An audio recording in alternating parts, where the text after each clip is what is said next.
Welcome back mga kaaldab. Ito na naman po ang inyong lingkod, si Mr. Destiny. At may init nga po ang tagpo na ibabalita natin mga kaaldab. Ito yung pinaka-latest na mga kaganapan. Unahin po muna natin dito po kina Arden Richards at kay Catherine. Well, may bali-balita po na spotted nga po raw na magkasama sina Dominic Roque at Catherine Bernardo. Hindi na po may kakaila pa. Kitang-kita po talaga sa publiko na mayroon pong naganap na Sabado nights kina Catherine at Dominic Roque. Kaya po pala wala o mag-isa na lang nagpo-promote si Alden kahapon dahil umalis nga po si Catherine. Hindi naman dingit sa inyong kaalaman niya, may video ko ha, baka sabihin ng iba wala tayong ebidensya at resibo. Makikita nyo doon na mag-isa na lang po si Alden na nakikihabilo sa mga fans. Mag-isa lang si Alden na kumbaga tumitingin o nag-aasikaso sa mga nagaganap at nangyayari. Kaya nga nagulat ako mga kaagta, bakit nga po ba talaga hindi kasama? Doon marami nag-react. Marami nagsabi sa atin na pinopromote ko nga po raw si Catherine at yung pelikula. Kaya sabi ko nga po sa inyo, etong pag-iimbestiga po natin, hindi naman po tayo magsasabi lang ng ganito kung wala tayong pinapakitang ebidensya at resibo, di po ba? Kaya ang sabi ko sa inyo, yung mga taong galit sa Aldab Nation, lalo na nga po kay Mr. Destiny, kasi tayo lang po talaga yung nagbubulgar. Tayo lang naman po talaga yung kumbaga kumukontra sa mga pinapakita po nila, sa mga imbento na sinasabi nila. Kasi kung titignan nyo naman po mga kaaldab, halatang scripted lang po talaga. Kaya nga po natin nasabi yung mga komento po na kumbaga pag tinalo yung House of Us, mawawala na nga po daw talaga yung Katnil. Tututok na nga po daw sila sa dalawa at hindi daw po posible na pagkatapos nga po nito ay gumawa ng bagong project o comeback movie sina Catherine at si Daniel Padilla. Ayan base po sa mga nakakalap natin impormasyon. Kasi iba po talaga pag sinabing comeback movie.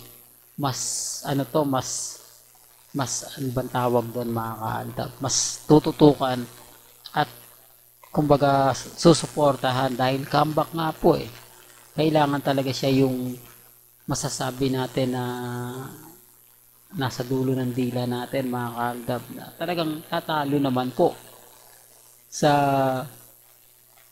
Hello Love Again. Yan kung susuportahan din po ng mga fans. Kaya ang pinakabarahan ng ABS-CBN ang ibalik yung sigla ng Katnil. So, hindi po ba tumutugma po yung mga sinasabi ni Mr. Destiny? Hindi po ba umaayon lahat yung mga pinapaliwanag ko sa mga ina-update natin? Yan ang patunay. Kaya nga po galit sila kay Mr. Destiny. Kaya nga po nila inaaway si Mr. Destiny. Dahil nga po tayo po yung nagpapasabog. Tayo po yung naglalabas ng mga ebidensya. Tayo po yung naglalabas ng mga resibo. Kaya nga po sila galit. Kaya nga po sila affected. Dahil nga po binabasag po sila ni Mr. Destiny na ayaw naman po nila. Tapos sasabihin ng iba na hindi, fake news ka, di po ba? Basta dito, bahala na po kayo mag-isip. Di po ba kung bakit mas pinipiling kasama po ni Catherine si Dominic Roque. Ito po yung pinapaliwanag ko na kapag Sabado nights, talagang party-party po talaga yan.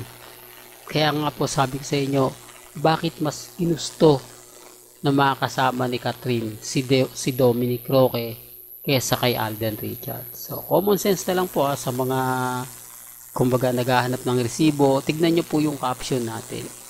Diba, doon may kita nyo mga kaaldab. Hindi ko na pinakita rito kasi sabi ko nga po sa inyo, may mga bagay-bagay po na kailangan nyo pong mag-imbestiga. Kailangan nyo pong maghanap at tumingin din po. Pero yung iba po kasi wala eh. Diba? Kapag ka nakita nila yan, i-scroll nila agad-agad yan. Ayaw nilang pag-usapan. Kaya po sila affected kay Mr. Destiny.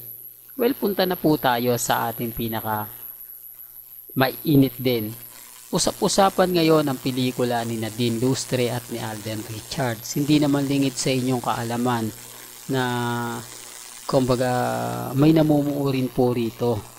Dahil lahat nga po ng mga artista ng mga bigate ng ABS-CBN ay gustong makatrabaho ni Alden Richards at gusto rin naman pong si Alden Richards ang makatrabaho. Sa isang pahayag na interview nga po kay Nadine Lustre, ambush interview, sinabi niya na may posibilidad, di po ba? At gusto niya rin po talaga makatrabaho si Alden Richards. Ito yung paisa-isang comeback movie na mga artista ng ABS-CBN. Siyempre, papabor din po yan. Kung sa Viva Films po si Nadine Lustre, aba, hindi posible yan dahil kumbaga magiging director dito si Alden Richards. Siyempre, gusto po ni Alden Richards na gumawa ng maraming pelikula o baka marami naman mag-react dyan na hindi aayawin ni Alden. Director at producer na rin po si Alden. Ang ibig sabihin yan, gagawa po siya ng pelikula. Pansin niyo po ba yung Mowel Pan? Hindi po ba napakinggan niyo naman po yung mga interview kina Boots Anson Roa, hindi po ba?